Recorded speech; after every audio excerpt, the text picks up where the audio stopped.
Well, thank you very much, Steve, for those very kind words and your very warm welcome. Thank you for my free dinner tonight.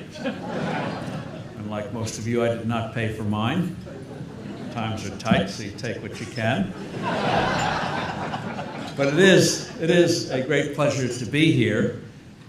One reason is that you exemplify, as a brief reference to it earlier, one of the great strengths of this country, noticed by that French aristocrat, Alexis de Tocqueville, who visited our country in the 1830s and wrote a book, American Democracy, that is still occasionally read today, where they still do reading. And education, yes, we need curriculum again. And one of the things he noted about this country was what he called voluntary associations, people voluntarily coming together for a shared purpose.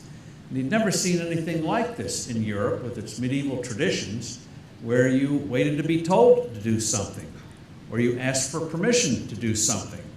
Here in this new republic, if you saw an opportunity or a problem, you just went and did it.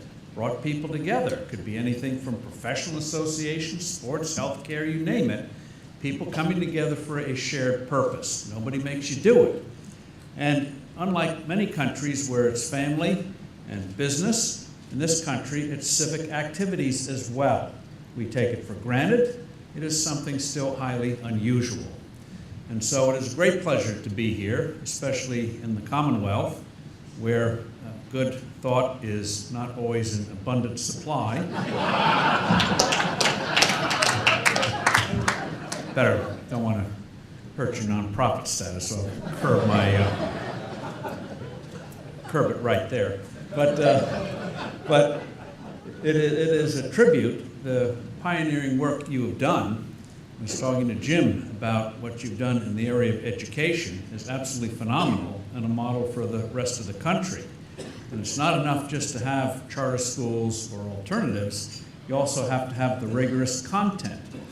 And one of the things in terms of content I just alluded to, and that is an understanding of what this country is about.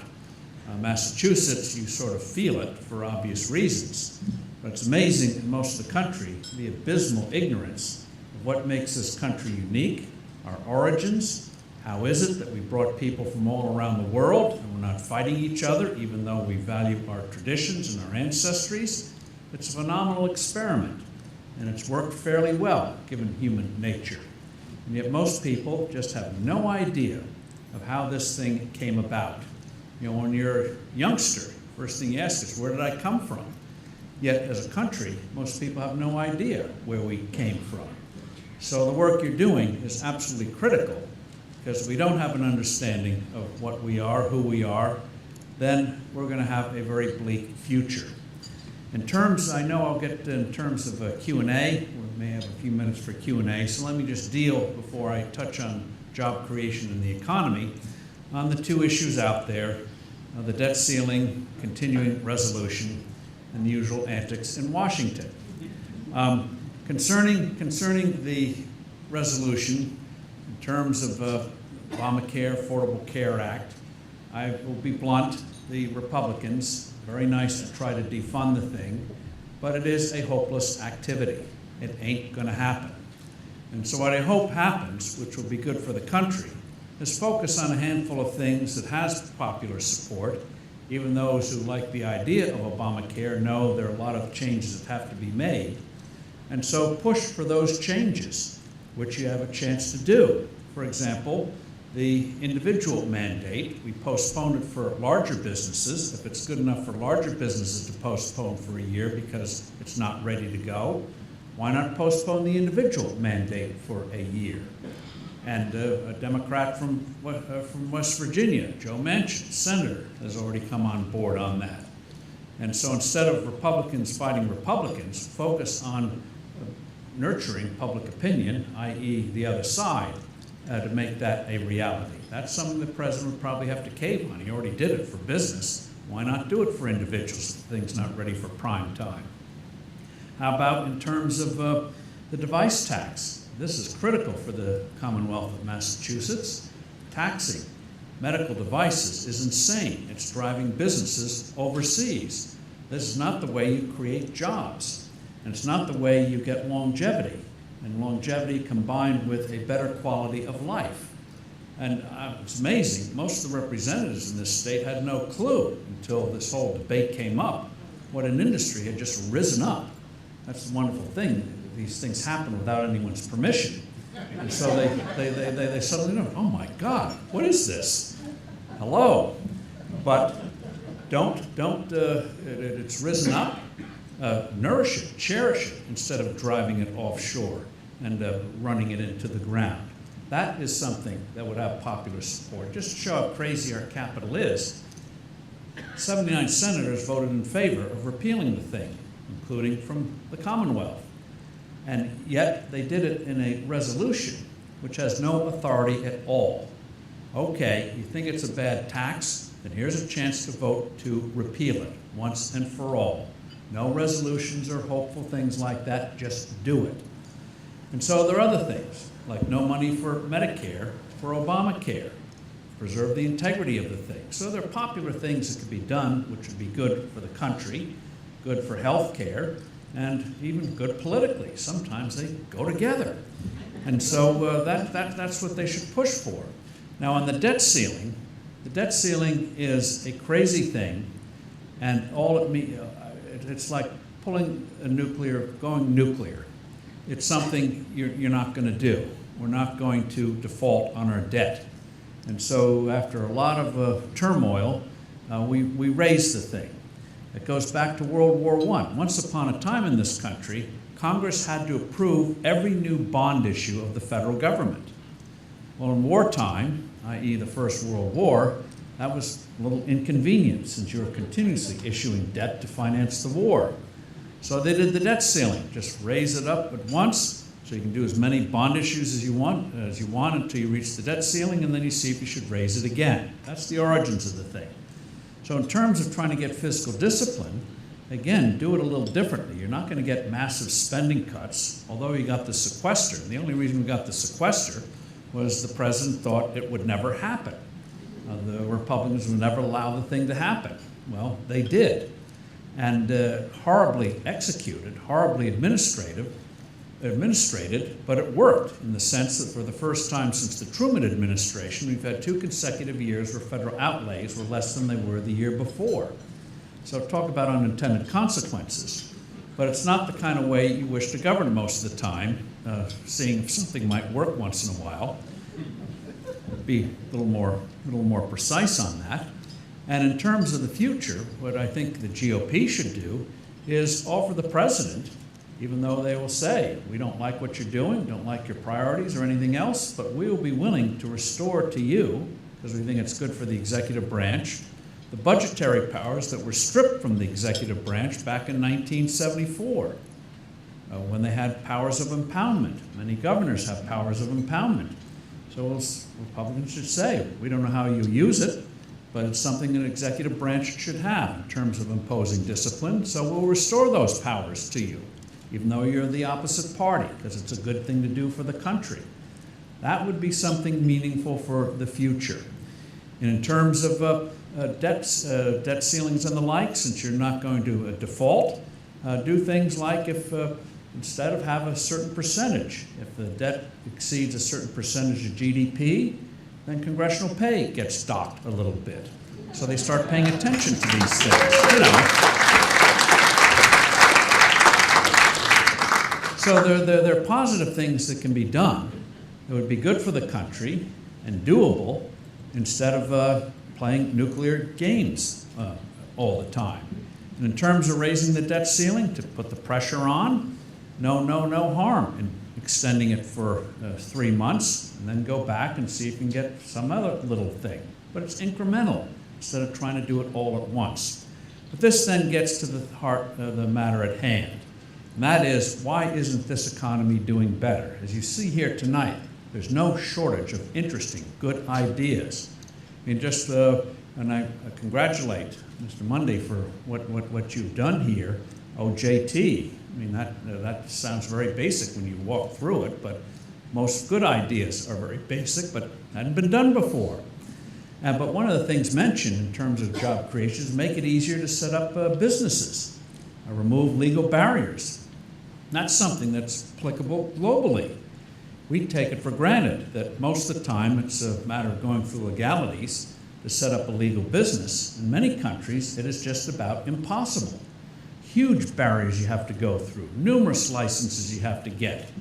And so they have these large informal economies, which puts a barrier, puts a ceiling on the growth you can achieve.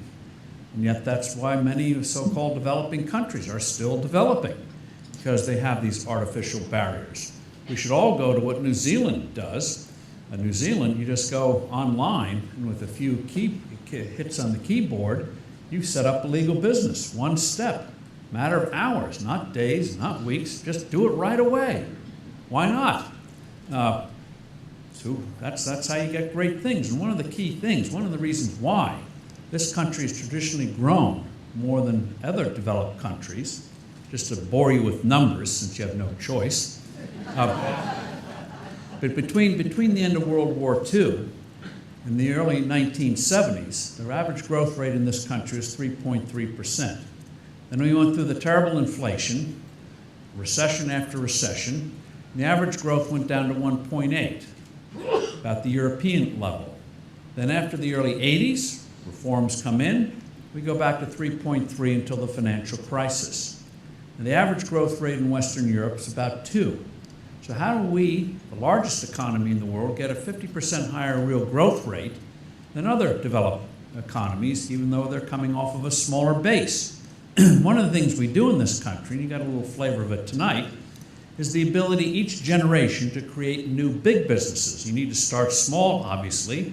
We as people begin small, and then we hopefully grow. The same is true of business. Every generation, this country creates 75 to 100 new big businesses. You go back to the 70s. None of you are old enough to remember the 70s. Yeah, it's called pandering. Tried it in politics, didn't work, which is why I'm here tonight. But in the 1970s, terrible decade. But look what was incubating: FedEx, Amgen, Microsoft, Apple, Oracle, all these entities. And when in the 80s, good environment, they blossomed. So we have to have an environment where small can become tomorrow's big. And that's why you can have constantly situations where big companies can falter, but plenty of others are coming up to take their place and surge ahead. And in terms of economic growth, we were discussing it earlier this evening, the reason that we advance is because of this. Somebody asked the question recently, what is the difference between us and people of the Stone Age, thousands of years ago? Same appetites, same physical resources around the world. What's the difference? We know more. It's knowledge. If you have the knowledge, you advance. If you have an environment in which you can create new knowledge, you move forward. We know more. We have better tools because of that knowledge. It's not a lack of work effort. You see around the world where people are struggling. Why are they behind? It's not a lack of entrepreneurship. You see it on the street corner in every underdeveloped country. No lack of entrepreneurship. They don't have the environment where they can build.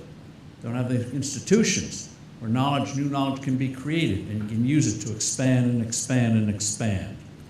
And that's why, consistently, the old goes by the way.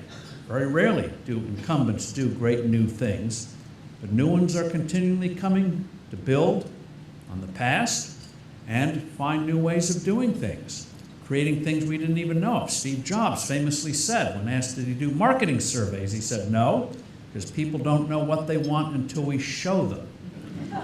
It's absolutely true. We never knew we needed these things. If you'd said iPod 15 years ago, some of you old enough to remember, maybe these are pod people from some of those 1950 monster movies. And now it's something we can't live without.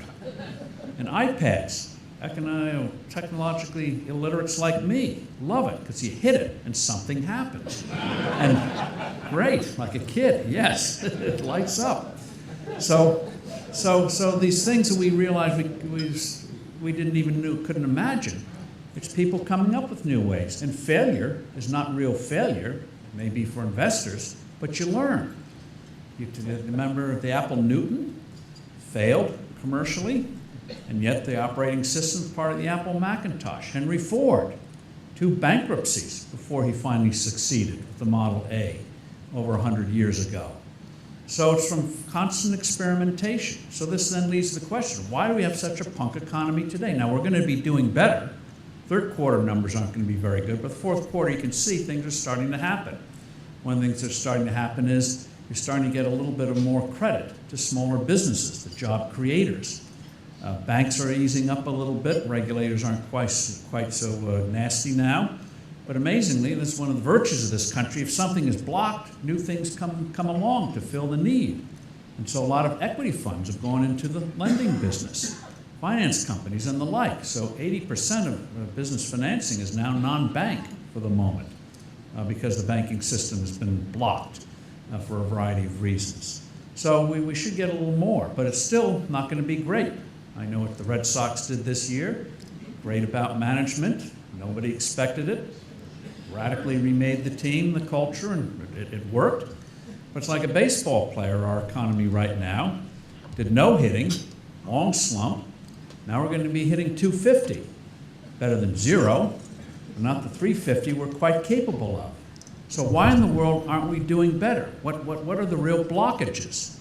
And there are several of them. Let me just hit some of the highlights. Because we want to move ahead, we got to realize the environment in which we operate. One, and I warn you in advance, is the most boring subject in the world. And so if you have coffee left, take a sip. Stay away from that wine, because you'll really fall asleep. It's monetary policy. When you say monetary policy, Federal Reserve, Ben Bernanke, Summers, interest rates, foreign exchange, the eyes get heavy. And it's amazing how intimidated people are by the subject of monetary policy. The Federal Reserve, and nobody's raised a peep about it, is now the 4th branch of government, exercising immense powers. And no one thought this is a usurpation of the Constitution. They're trying to help the economy, so they've just done it, moved into the vacuum. Monetary policy, and by the way, before I move forward, let me just reward you in advance for what I'm about to do to you, and that is give you a travel tip. Travel tip is this. If you ever find yourself in an airplane out at Logan in coach, sitting on the runway, watching your life pass away, you want a little bit of elbow room with your seatmates, start talking about monetary policy. If they don't throw you off the plane, though, we'll cut you a wide berth. Who is this? Who is this lunatic? But just strip away the jargon. Monetary policy simply boils down to the equivalent of an automobile. You can have a magnificent vehicle, but if you don't have sufficient fuel, you stall. Too much fuel, you flood the engine. Right amount, you have a chance to move. Same is true of monetary policy. You can have an economy with basic strengths, but if the central bank, in this case the Federal Reserve, does not supply enough money to meet the needs, natural needs of the marketplace, you're going to stall the thing. If it creates too much money, you get the economic equivalent of flooding the engine. Right amount, you have a chance to move. Long story short, since the early part of the last decade, the Fed has been going on benders, undermining the integrity of the US dollar. The reason that this is bad, the reason that this is like putting a virus in a computer, corrupting the information, leads to malinvestment, misdirects investment, is simply this. Money is simply a means of making it easier to buy and sell with each other. It tells you what the value is. Before we had money, we had barter. Very, very cumbersome. If I sold an ad in Forbes 3,000 years ago, how would I get paid? Maybe with a herd of goats. Let's say I wanted to buy iPads, just being facetious here. So I go to the Apple store 3,000 years ago with my goats. The Apple store owner says, no, I don't want goats, I want sheep. So I have to figure out how to swap the goats for sheep. Maybe I have to hire a sheep herder so the wolves don't eat the sheep. Sheep herder wants to be paid in wine. I have red wine, he wants white wine. It just becomes very cumbersome. Money makes it easier. Money makes it easier. Allows you, makes you invest.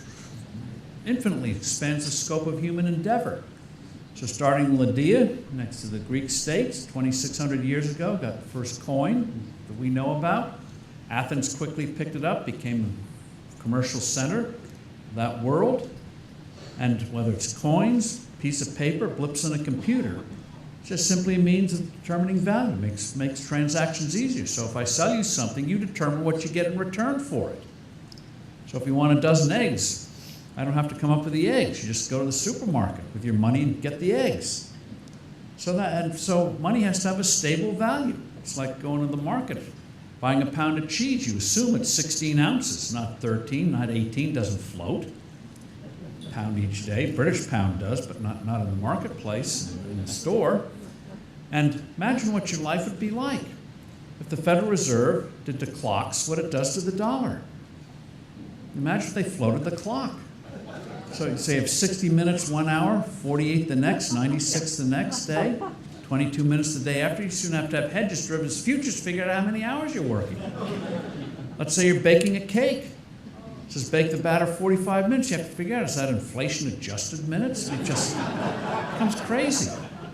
So with that, when the Federal Reserve, and this is not a partisan thing, started under George Bush, continued under steroids under Barack Obama.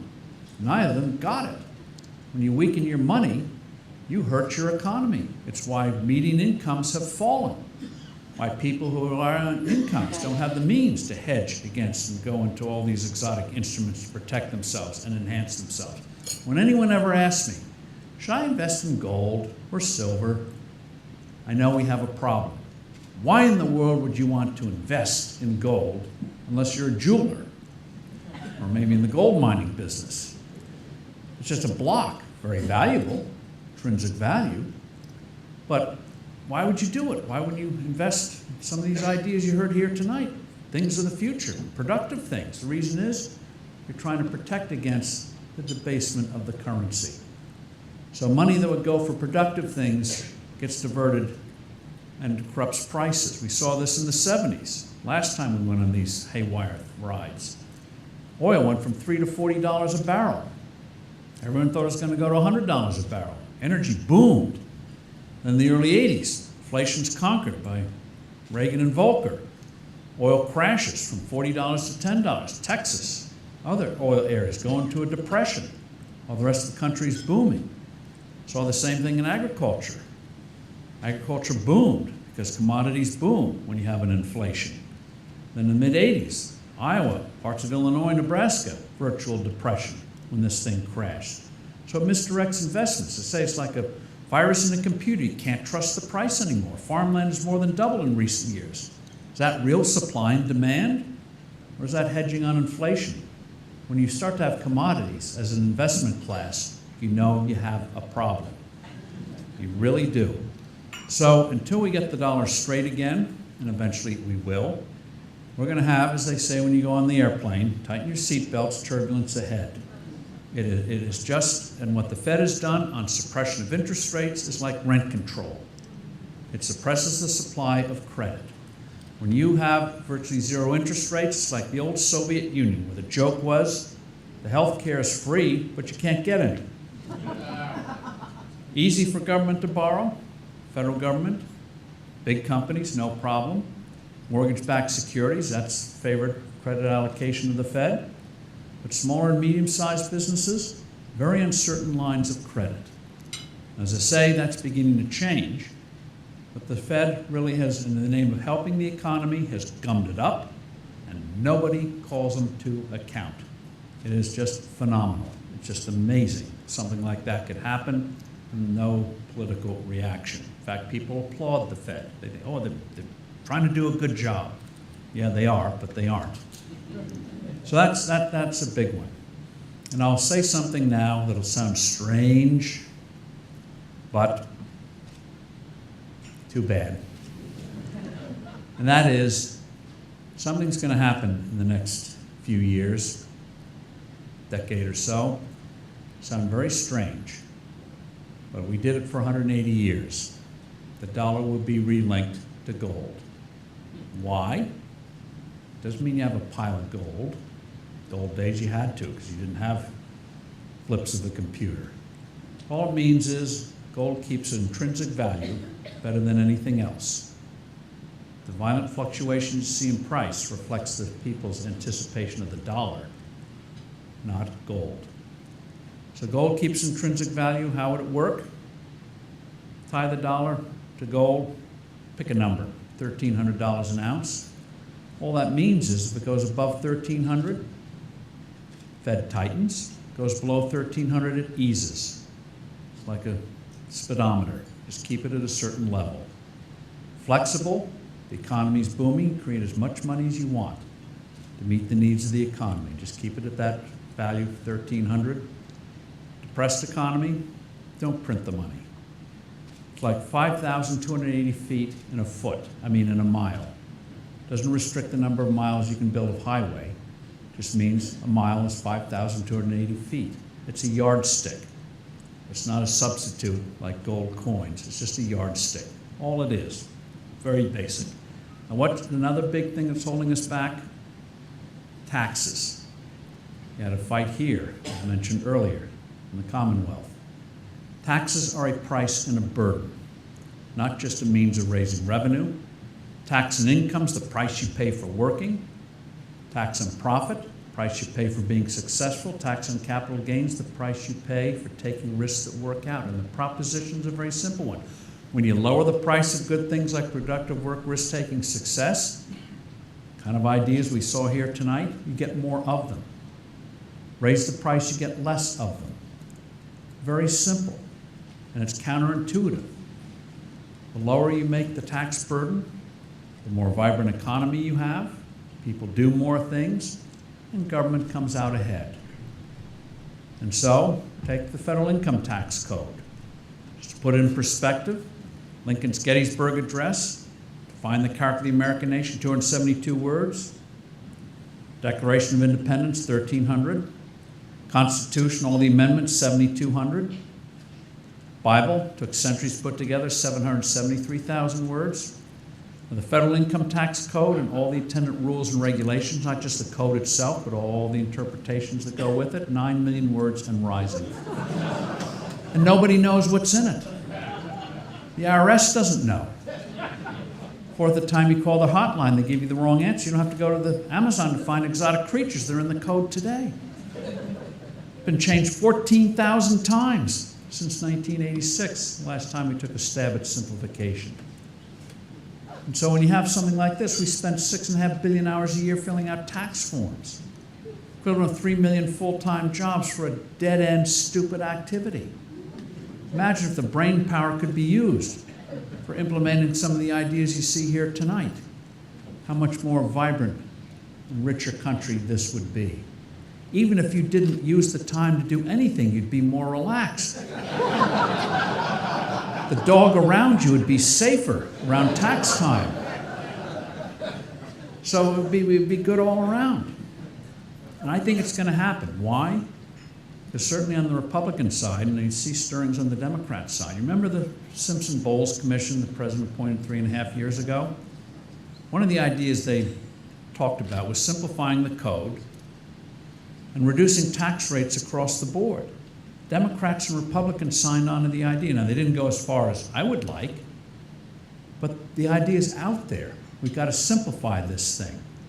And so candidates running in 2016, you'll see it in the congressional level in 2014, are going to realize this is a winning issue. This cuts across gender, cuts across race, cuts across ethnic groups, income groups. People realize this code is hopeless, brings out the worst in us. Half the lobbying in Washington revolves around it.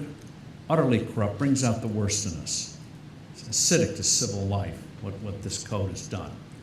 So you're going to see several candidates run on a variation of the flat tax. Proposal I had for the flat tax, I know this because I know at least 2 candidates are working on it, and I think there are 2 others who will do it on the Republican side, and I bet you a Democrat does, knowing Mrs. Clinton's formidable front runner. Maybe she'll do it, but the only way you're going to have a chance of coming up with some new ideas. So this is going to cut across party lines.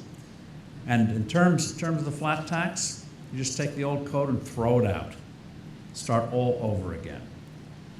Simple, single rate, generous exemptions for adults and for kids.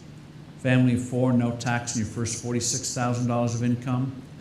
17% above $46,000, no tax on savings, and no death taxes. I've always believed you should be allowed to leave the world unmolested by the IRS. Or as our founders would say, no taxation without respiration. Commonwealth should appreciate that one.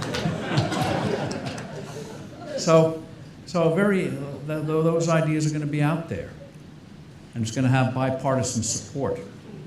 And imagine a country where you could actually do your tax return with a few keystrokes or on a single sheet of paper, and you could understand the thing and not have to worry if you do something. What am I tripping up?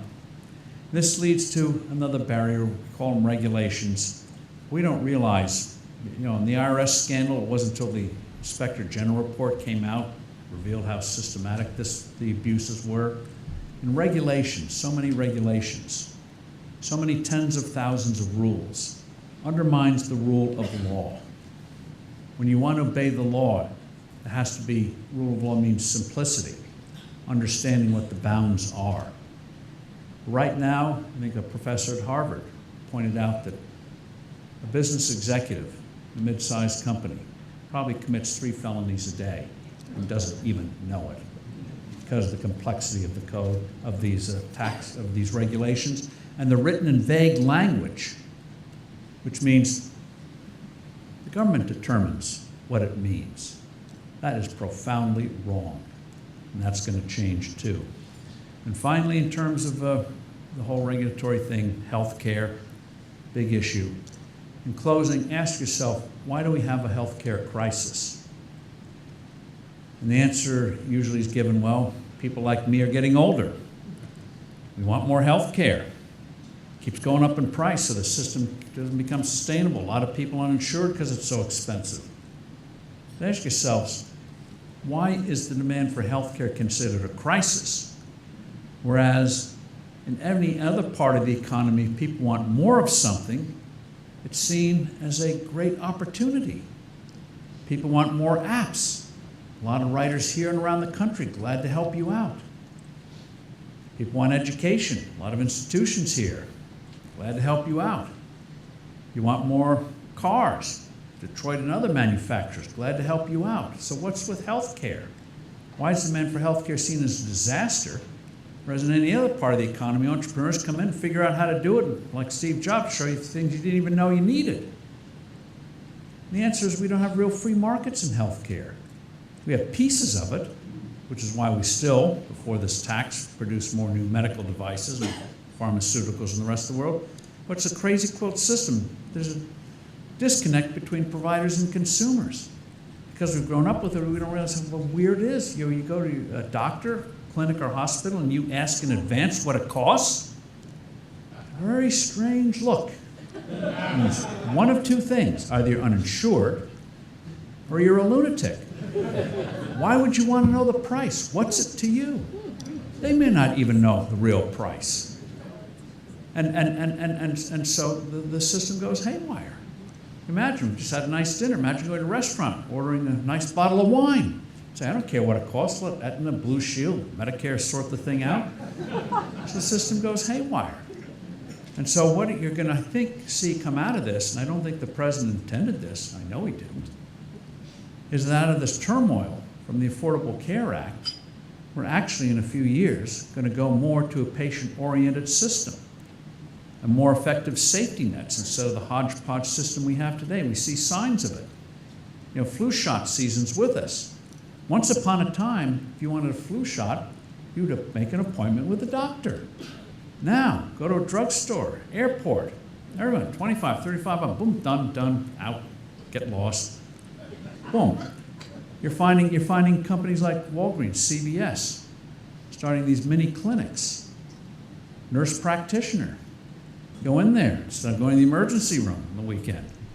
Just go if it's really bad. There's an individual there who knows it's bad and then can send you to the emergency room. And that's where you should be. You're going to see more and more of this kind of innovation. And what it means is we're going to have the best of all worlds in conclusion.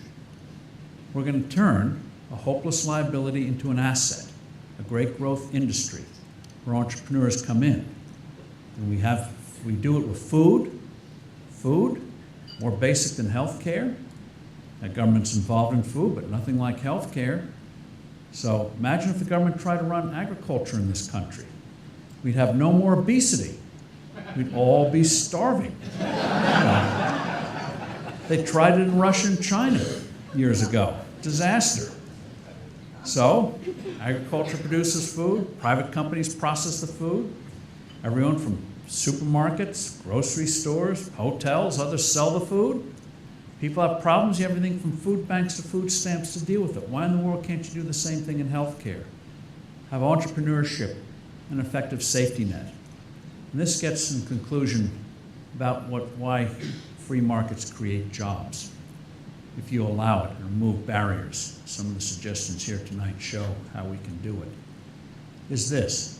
One of the worst things economists ever did was define economics as the allocation of scarce resources, not something that gets the heart pumping, that one. What real free markets are about are creating resources. Take, for example, a natural resource, oil. Oil is not a natural resource. In and of itself, it's goo, glop. You can't eat it, can't feed it to camels. I mean, it's just glop. What turned this goo into something we can't live without was human ingenuity, knowledge. Scarcity into abundance. You can do it in healthcare, but that's what free markets do when you allow them to work. Jobs get created, turning scarcity into abundance. Today's luxury becomes tomorrow's commodity. Example, I mentioned Henry Ford. 110 years ago, typical car costs equivalent today of $125,000. $125,000. Henry Ford, moving assembly lines, engineers turn a toy for the rich into something every working person can afford. Cell phones. 30 years ago, big as a shoebox. 30-minute battery life. First one from Motorola cost $3,995. Today, $6.5 billion around the world. They do everything now. Telephony is almost a sideshow, all the stuff you have there. Do everything now except comb hair, grow hair. Maybe the next Apple will do that too. And so, scarcity and abundance. We can do it in healthcare. So just basic things on removing barriers, allowing the creation of new knowledge. Jobs will be created. You got a flavor of it tonight. People always thinking. You just have the environment where these aspirations can turn into realities. Thank you very much.